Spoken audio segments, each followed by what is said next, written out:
సొంత ఇంట్లో కొడుకు డబ్బులు ఇవ్వాలంటే 5 సార్లు అడిగిస్తారు సార్. పేపర్ నువ్వు ఎట్లా ట్రాన్స్ఫర్ చేసినావు? మున్సిపల్ అడ్మినిస్ట్రేషన్ ఎంక్వైరీ చేసి రిపోర్ట్ పంపించమని చెప్పి లెటర్ అయింది. ఆల్రెడీ ఎంక్వైరీ అవుతుంది. రాజేంద్ర రెడ్డి గారు ఆల్రెడీ విజిలెన్స్ కంప్లైంట్ ఇచ్చారు. మొత్తం మీ బతుకంతా బయటపడుతుంది. మీరు చేసిన 10 ఏళ్ళలో చేసిన అన్యాయాలు ఏంటి, అక్రమాలు ఏంటి, నువ్వు ఎక్కువ తక్కువ మాట్లాడుతున్నావు. ఏ పెంచడానికి రేట్లు పెంచాలని చెప్పి ఎవరికి డబుల్ రోడ్లు ఇప్పించినావు. వాళ్ళు రేట్లు అన్ని చిట్ ఫండ్ కంపెనీలకు ఎక్కడెక్కడ డబుల్ రోడ్లు ఇచ్చినావో అన్ని వేయించింది మర్యాద రెడ్డి అవునా కాదా? నువ్వు కాలోజీలో టెండర్ వేసినావు, దాంట్లో వాడిని మోసమైంది. దాని మీద మేము ఎంక్వైరీ చేయించినాం. ఇప్పుడు ఎంక్వైరీ ఇప్పించి వాడిని బ్యాక్ లిస్ట్ చేసి వాడిని అరెస్ట్ చేయాలని చెప్పి మేము లెటర్ పంపినాం గవర్నమెంట్కి. అదన్నీ ఎవరు మాట్లాడతారు? ఇగో ఈ లెటర్ కబ్జా చేసుకొని నువ్వు 40 ఏళ్ళు కట్టున్నావు. 150 కోట్లు వాల్యూ అది. మేము ఇక్కడ నువ్వు చీతు అన్న ప్లాట్ని ఎమ్మెల్యే గారు వేస్తూ మేమందరం కలిసి దాన్ని మార్కెటింగ్ చేసి హైదరాబాద్కి వెళ్ళి ఖమ్మం వరకు అన్ని హోర్డింగ్లు పెట్టి పేపర్ యాడ్లు వేసి పబ్లిక్ని పట్టుకొచ్చి హన్మకొండ అప్లై చేద్దామంటే నీకు నచ్చలేదా?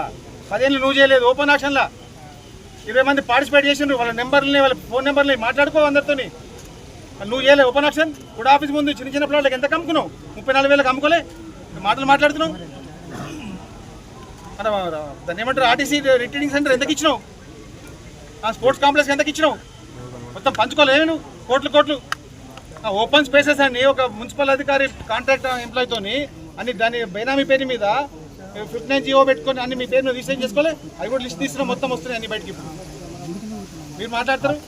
ఇప్పుడు పథకాలు మాట మీద ఎవరు ఇచ్చిన పైసలు? 30 కోట్లు మేము తీసుకొచ్చినాం. ఇక్కడ లోకల్ ఎమ్మెల్యే గారు తీసుకొచ్చి నారాయణ రెడ్డి గారు. నువ్వు ఉన్నప్పుడు ఏం తీసుకొచ్చినావు? అని మేము దాన్ని భద్రకాళి మాట మీద చేద్దామని చెప్పి ఎంత ప్రయత్నం చేసి అందరినీ రిక్వెస్ట్ చేసి దాదాపుగా 40 మందికి 2 బెడ్రూమ్లు ఇచ్చి 20 మందికి జాబులు ఇచ్చి మేము ప్రయత్నం చేస్తుంటే రోజు ఒకరోజు ఎస్ఆర్సీకి ఒకరోజు SC/ST కమిషన్కి రోజు అడ్డంకులేనా నువ్వు చేసేది? ఎందుకంటే నువ్వు ఆల్రెడీ ఇంకొంత అగ్రిమెంట్ చేసుకున్నావు ల్యాండ్ డెవలప్మెంట్ చేయడానికి. ఇప్పుడు నీకు అది నచ్చలేదు. భద్రకాళి అమ్మవారు పని కావద్దు ఇంకెన్ని రోజులు. అందుకని ఓడిపోయినావు.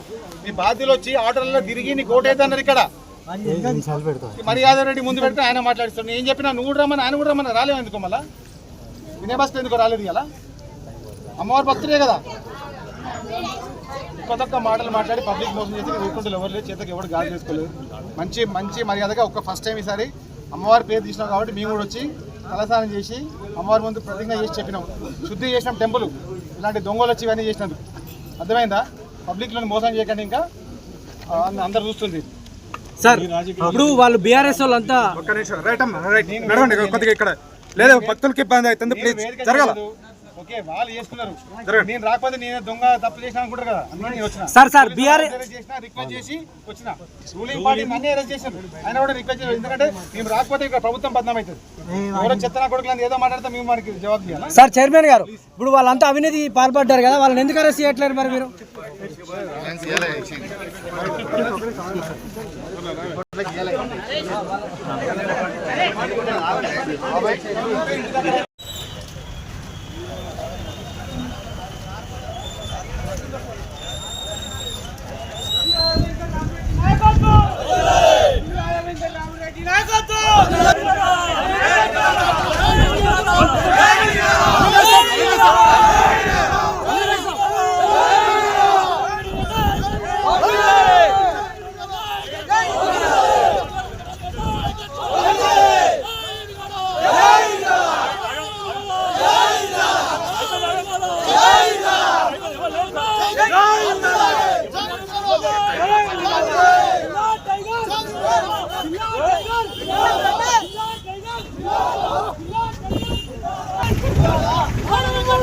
Hadi bakalım.